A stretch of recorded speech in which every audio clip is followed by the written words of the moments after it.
Thank you, Alicia, and always delighted to be back here at Hawkwood, and certainly to support the Seed Festival.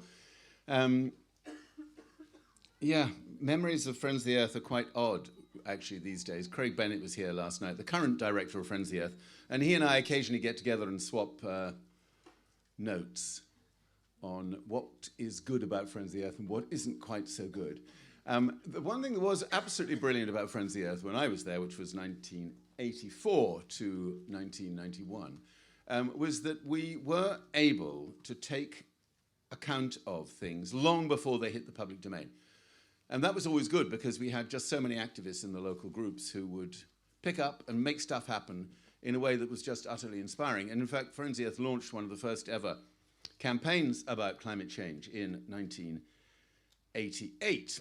And I was reminded about that the other day because someone rather cruelly sent me an article that I had written for the Friends of the Earth newsletter in 1988, saying that if we didn't get our act together on climate change as fast as could possibly be done, it would probably be too late to do anything about it by the end of the century.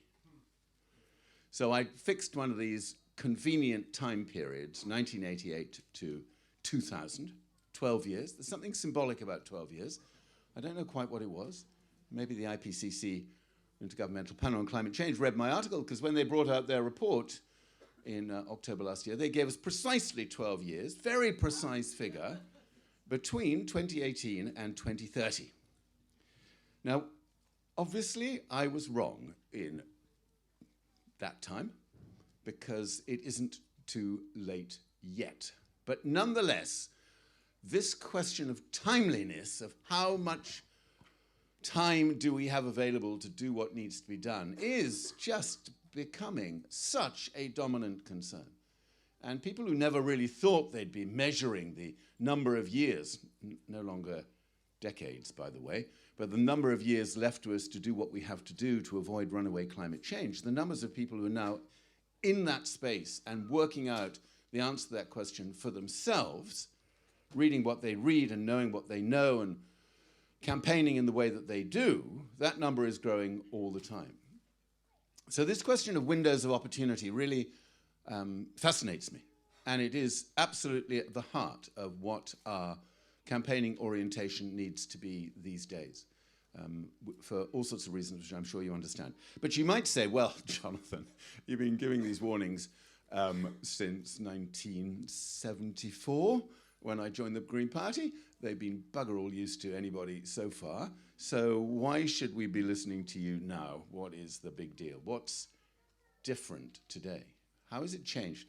And I am reflecting a bit more on that. I'm about to start work on a new book about hope in such a troubled time, because that seems to me to be the most useful thing I can probably do, given that I have retained hopefulness despite all the odds for a very long time. So I've probably got something to say about it. And I still remain hopeful about what is happening. So what are the three things that are different? And they are really astonishingly different. Again, don't want to go back to the 1980s too much, but the three things that are different: the state of science today, the solutions agenda available to us today, and the way in which civil society now is beginning to move itself into a place where things can actually begin to happen. And each of those three things are absolutely fundamental to any expectation you might have that we can, in a timely and expeditious way, sort out these big problems. I'm going to focus mostly on climate today, but I hope you all do understand it really isn't just that. Even a problem as big as climate change is still a symptom of something much bigger than climate change, namely the shape of our economy and the way in which we link progress with the inevitability of economic growth, and the fact that we have to have growth to have progress on a planet with an ever larger number of people, with a diminishing resource base and ecosystem services. So that's the big problem. And climate change, I know it sounds a bit bizarre, climate change is only the most pronounced and complex symptom of that underpinning problem. And there are, of course, many others, not least the linked and ever more critical impact on the natural world, threat to biodiversity, ecosystem services, and so on. So the state of science really now has advanced so much in the last 30 years that it's extraordinary. There are literally now no more than half a dozen scientists who actually can get their work into peer-reviewed journals challenging the basic consensus around anthropogenic, man-made climate change. There are many, many other scientists who are for sale and who are only too happy to advance all sorts of completely fantastical reasons why the consensus about climate change is wrong. But no self-respecting journal in the world will publish their work because it's shoddy and they're corrupt. So obviously, scientific journals don't particularly want to be associated with them.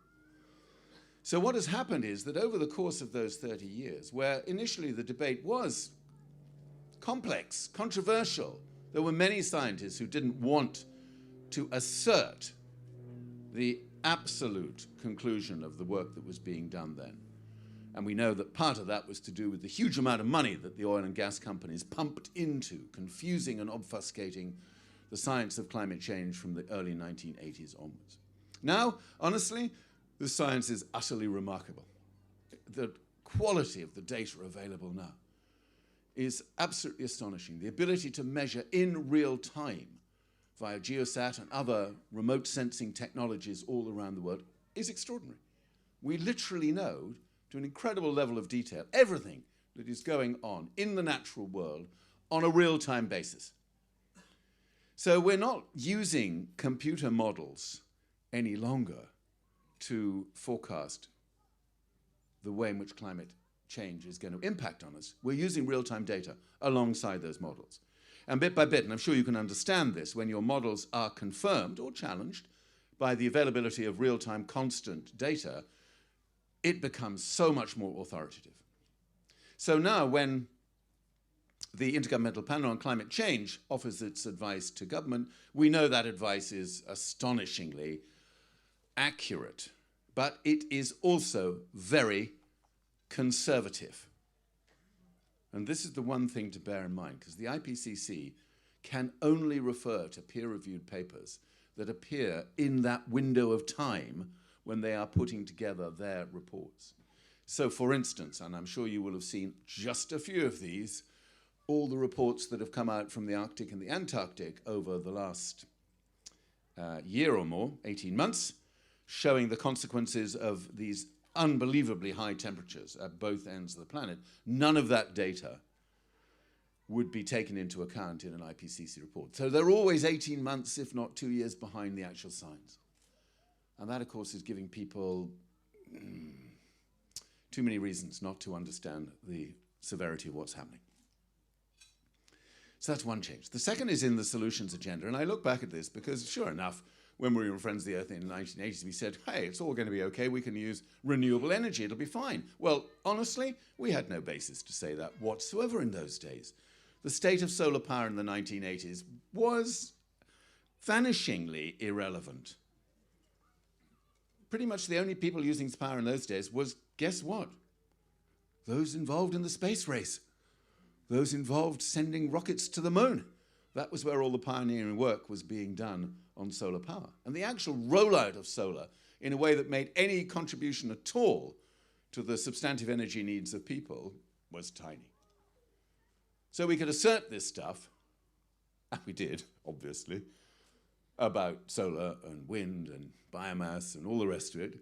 We could assert it to our heart's content, but honestly, there wasn't any basis to it. Now you look at the state of play today, in 2019, and even this country, which is to me remarkable because the weather out there is sort of typically English, as we know, but we now get nearly 30% of the electricity we need in this country from renewables, despite a government that has done its very best to kill it at every step. So for me, we don't really understand the power of the solar revolution. And all I want to say to you is that as you watch the speed with which new technology in solar keeps improving every single year, improved efficiencies, reduced costs, co-benefits of every different kind, links between solar and stuff like desalination, for instance, it's just utterly remarkable to watch. And when we talk now about a 100% fossil fuel-free world, you do not need to talk about that as something which will happen after 2050. You do not need to do that. If we really wanted to get on and make this happen, that date could be brought forward pretty dramatically.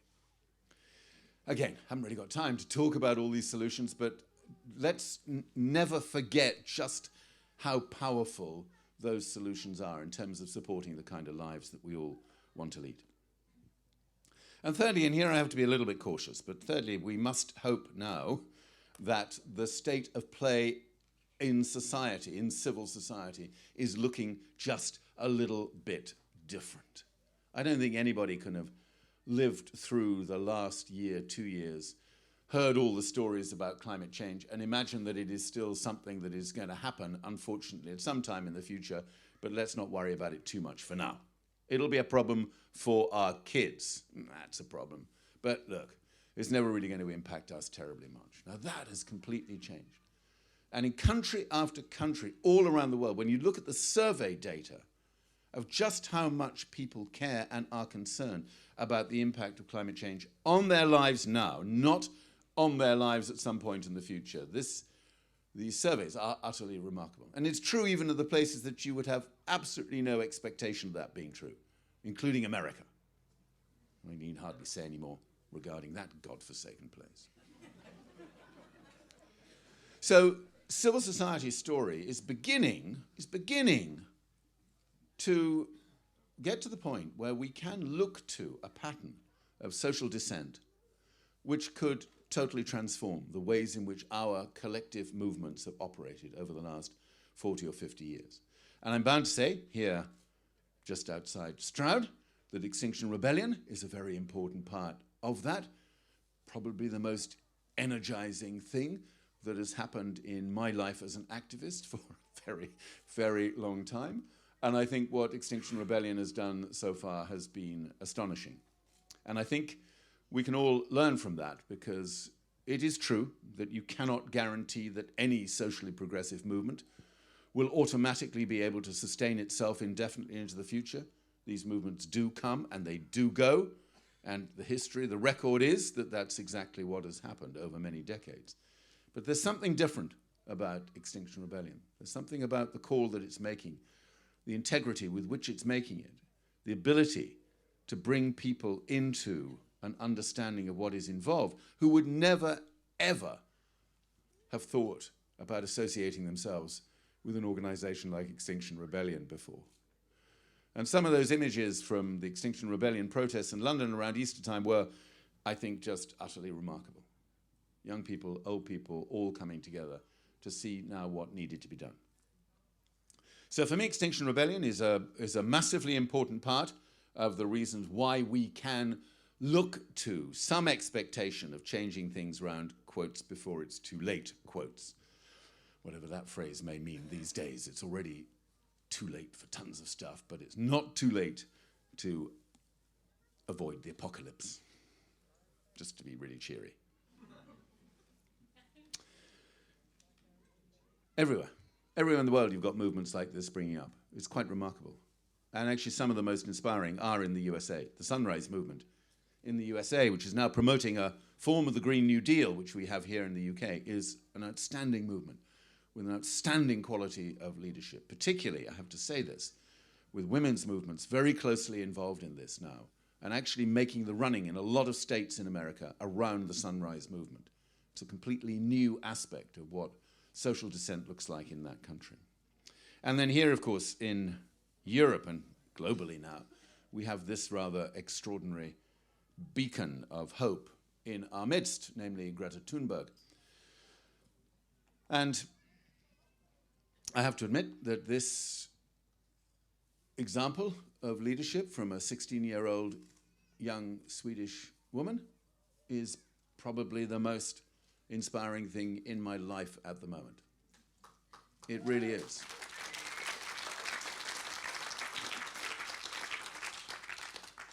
One of the funny things that I do in my life, and I'm grateful for this, I'm chancellor of a university called Kiel. Now, chancellors don't get to do anything very much, by the way. But I am what they call an activist chancellor, which means I have permission to make a nuisance of myself, which is very kind of them. And when I've just finished graduation week, so I graduated more than 1,000 students, and obviously was able to make the graduation speech to each of them. And it was actually intensely moving for me to share some of her words with them. This is definitely not conventional, by the way. Chancellor's not really meant to be quoting from activist Swedish revolutionaries, but nonetheless, the students seemed to like it. I think the Vice Chancellor was a little bit more reserved. But anyway, that's what's involved. And for me, I look at the way in which she talks about these things and the astonishing authenticity of her position in this place, that in a way that is so completely different. And I'm just going to indulge myself, if not you. I don't know whether I can do this. Hopefully I can hold this thing here and also quote something. What I love about Greta Thunberg is the way she says, look, I'm Asperger's, okay, get over it. It's not a particularly big deal. I see it as a bit of a gift, frankly, not least because it allows me to speak to all of you, particularly adults, and remind you that you just live in this zone of constant nuance where you never really want to confront what the actual truth is. So this is how she sees this. Solving the climate crisis, the greatest and most complex challenge that Homo sapiens has ever faced. The main solution, however, is so simple that even a small child can understand it. We simply have to stop our emissions of greenhouse gases. That's it, okay? That's it. We just stop our emission of greenhouse gases. Now, you adults, you tell me, children like me, that nothing in life is black or white. I'm telling you that is a lie. It is a very dangerous lie. Either we do prevent runaway climate change, or we don't. Either we avoid setting off that irreversible trend, or we don't. Either we choose now to stand up to protect our civilization, or we don't. I don't know about you, but that is as black or white as it gets. And I have to admit, I'm sort of conscious that over the years, sometimes I've, maybe for reasons of trying to be reasonable and persuasive, I've kind of held back from full-on telling the truth in the way that it should be told. I can't deny that. Sometimes when I was chair of the Sustainable Development Commission dealing with recalcitrant politicians, you didn't really want to give them the whole broadside because you could just imagine they'd be out of the room before you even got to the second sentence. So limp and slow were they to get the truth of it. That was, by the way, a good government, not the one we have now. So this is the last word from Greta. We children are doing this to wake the adults up. We children are doing this for you to put your differences aside and start acting as you would in a crisis. We children are doing this quite simply because we want our hopes and dreams back. Now, there's something so powerful in this that you have to be careful not to put too much weight on the shoulders of children, not to become too dependent on them to do what we have so signally failed to do up until now. But it is astonishing to think that that single young woman sitting outside the Swedish Parliament in August last year holding up this placard, "School Strike for the Climate," grew from one person to 1.25 million children in various school strikes earlier this year. And she is now part of a movement that is calling for not just school strikes, but mass strikes, including adults and everyone else in September, which will be a real test of just how far we have come in terms of this notion of civil society. So these three things are all, for me, massively re-empowering, hopeful, upbeat. You just have to pause a tiny bit and remember the political backdrop against which these social movements are now seeking to be influential. It is probably the worst time for global politics that I can imagine or remember in my lifetime, and that's saying quite a bit. And that's because we now have a number of populist governments around the world whose politics for some reason has become associated with denial of climate change. How that happened is really remarkable, but nonetheless, that's the deal. So when you look at those populist governments in Portugal, in Hungary, in Italy, in Poland, Turkey, It's somehow all wrapped up in a refusal to acknowledge the science of climate change as I've just been spelling it out. These two things now seem to go hand in hand, let alone in the United States, where, of course, that conjunction is made infinitely worse by the persona and the person of the current president of the United States, a man who obviously revels in a kind of gratuitous kind of misogyny and an absolutely calculating racism. And I say calculating because nothing ever, unfortunately, we like to think that all of these tweets just emerged because he's had another brainstorm after his hamburgers and Coca-Colas and the short hours of the morning. It isn't really like that. All of this stuff goes on because he is doing it in a calculating way. So calling out these 4 congresswomen is absolutely calculating. So we have a political backdrop that isn't as helpful as it might be to summoning up the kind of endeavor, collective endeavor that we need to bring forward those solutions to address the science as we know it today, fully deploying all the kind of social movements that we now see blossoming around the world. That's going to be a tough call. And that's why I love what Extinction Rebellion talks about here, because they talk about upstanding. They talk about not being a bystander, but being an upstander. And there is such power in these two words. Bystander is a really intriguing word, because bystander means 2 things. It means that you are actually on the side of things, as it were, a bystander at an event. Or it can also mean something completely different, that you are just indifferent, disengaged, unconnected, not thinking about what links you and your life to these bigger issues.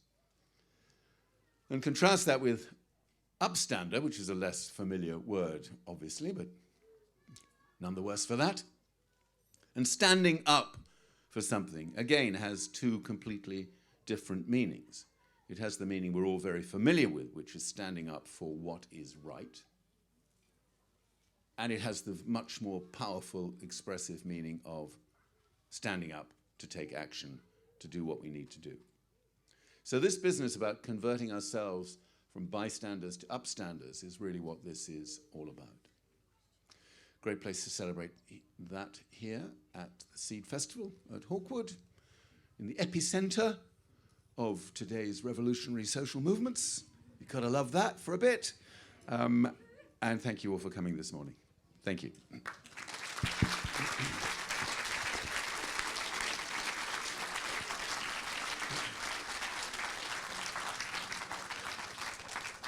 Jonathon, thank you so much. Would you be happy to take a few questions? Absolutely. That would be fantastic. Who's got our first question? I can see one over there. Yep. Right. Thank you. When you wrote The Future We Made, did you have any ideas or inklings that it would be the younger generation that actually kicked things off positively? That is such a nice question to ask, because I wrote this book called The World We Made back in 2012, and I was trying to look at what the world would look like in 2050. So, in fact, it's written from 2050, looking back to explain how we actually got there. And I got so many things wrong, it's kind of slightly embarrassing, because it's not fun, really, trying to project into the future. It's just really hard work. The thing I got absolutely brilliantly right, and here I just want you to know this is kind of in the stars, okay, was that I predicted that in October 2018 there would be a mass uprising of people. I called it the Enough Movement, but anyway, it could have been called Extinction Rebellion, called the Enough Movement, and that would have a dramatic effect on the politics of every country around the world. It was a global movement. However, here's a little object lesson. Being the realist I am, I also suggested that the Enough Movement, the first iteration of the Enough Movement, was not enough, and that the forces of oppression and incumbency and inertia and venal greed, I think that was the sort of combination, somehow crushed the Enough Movement first time round. And then I brought it back again in 2021. And that time it was driven by young people, entirely, with young people occupying parliaments, refusing to leave, occupying factories, taking over, just literally taking over, with armed services extremely reluctant to shoot and kill children. So I'm not sure this is good news or bad news. I got it right. I hope I didn't get it right, that it then gets crushed and has to come back again in 2021, but hey, that's not so far away. Thank you so much. Next question over.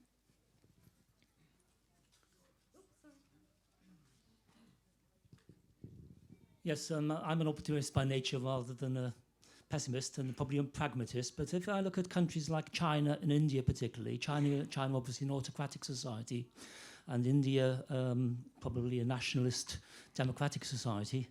How do you see the role of social pressure groups in those two countries, bearing in mind they're so important in the context of climate change and changing our behaviour collectively? And not good.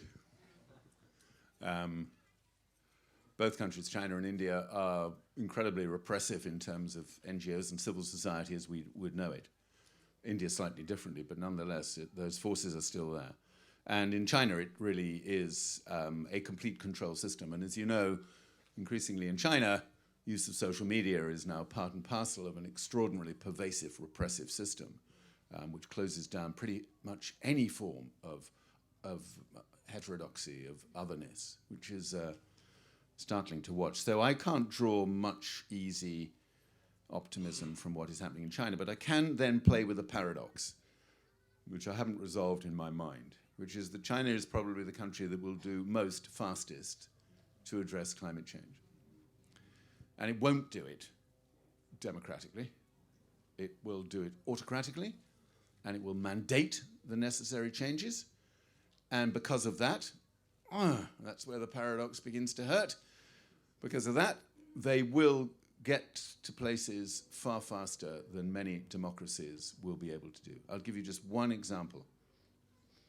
Every week now in China, every week, 700 new electric buses emerge on the streets of one Chinese city or another. 700 electric buses. Now, I can't remember how many electric buses we have in this country, but let's not bother too much trying to bring that memory back, because it's just utterly pathetically small. And there are moments where you have to take into account what autocracy for sustainability looks like without ever saying that is the way we ought to do it. Because if we, who are privileged to live and be protected by democracy, if we ever say, oh God, we can't be doing with all this stuff, it's too slow, we want a strong leader. Oh, I can't think about the next week, sorry. Okay, next question. Yeah. Not doing that one.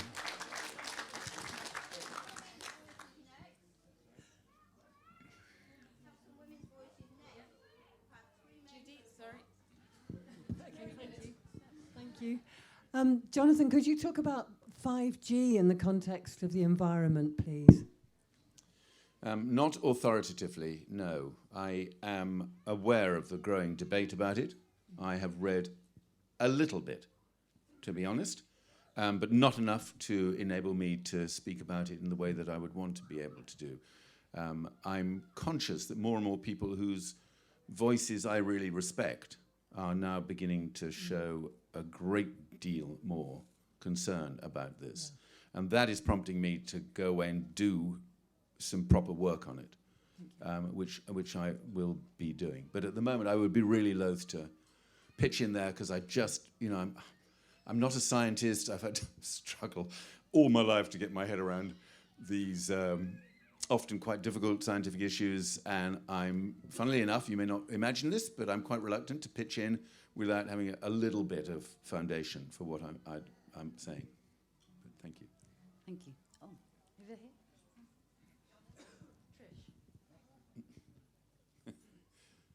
Thank you, Jonathan, for your clarity. It's very inspiring. Do you feel there is a civil Uprising, Upstanding within university student life now, linking with the model we've seen from Greta in the schools? I don't want you to lose your job.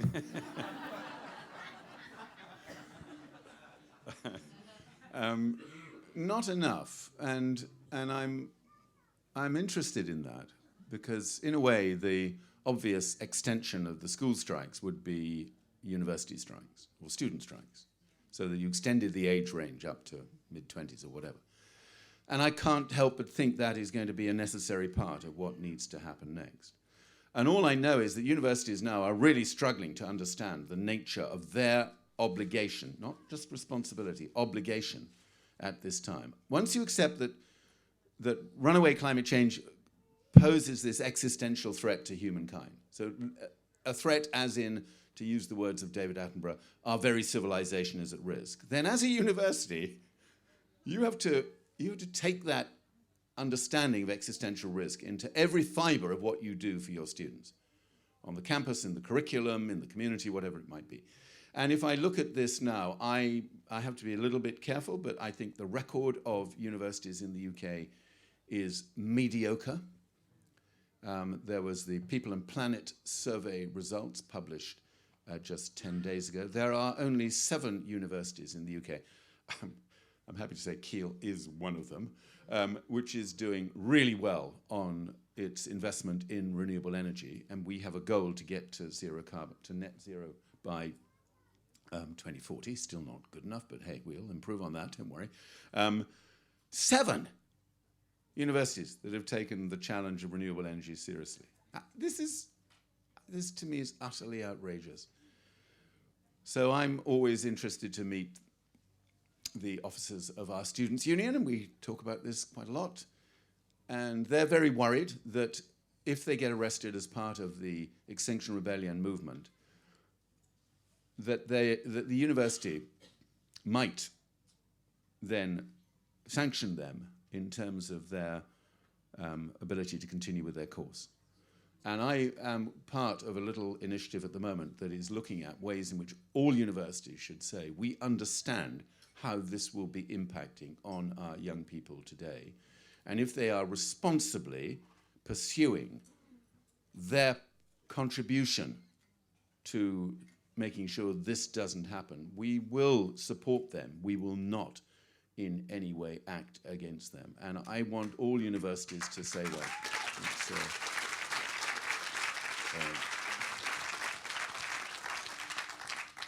Thank you, Jonathan. I think we've got time for one more question. So someone from this side of the room? Yeah.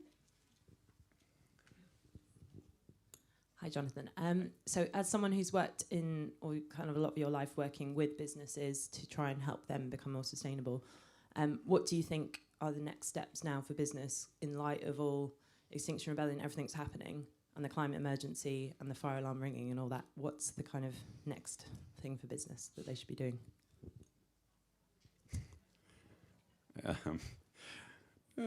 Right. It's a Hawkwood audience going right to the heart of all of these issues. You're referring to, obviously, to the work that we've done at Forum for the Future. We set up Forum for the Future in 1996 to work with, predominantly with business, but actually with local government, civil society, etc.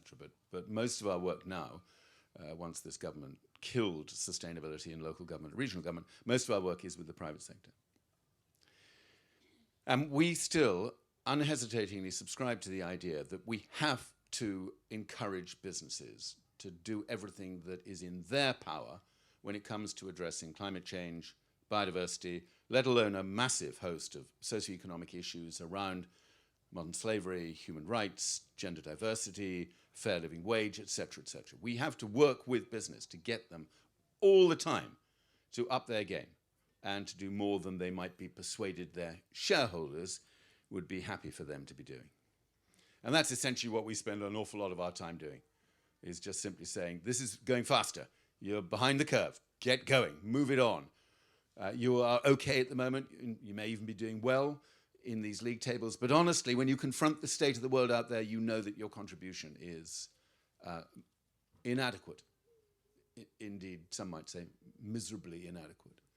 And they are inevitably in the heart of this growth-based consumerist economy, which is causing so many of the problems. So for us in Forum of the Future now, it's a really interesting moment. We're having a lot of, I can only describe as quite painful discussions about what our role should be. And I personally believe that corporate sustainability, the notion of corporate sustainability now, will have to change completely. And I'm writing an article about this for publication later in the year to say everything you've called corporate sustainability up until now, honestly, please don't think that's going to cut the mustard, given the state of the world today. You have to put yourself in a completely different place. So I think this is going to be a real test of the idea that we can still work with corporates to accelerate processes of change. I say that absolutely openly. I've had a complicated position, as you know, still member of the Green Party, involved in lots of radical organizations, but very clear that we have to find a way of working with business. And that has sometimes been pretty, personally and professionally, pretty uncomfortable, I have to admit. But now, that discomfort is just, woof. It's almost as uncomfortable as this chair. Okay, Alicia, so there you are. That's my out.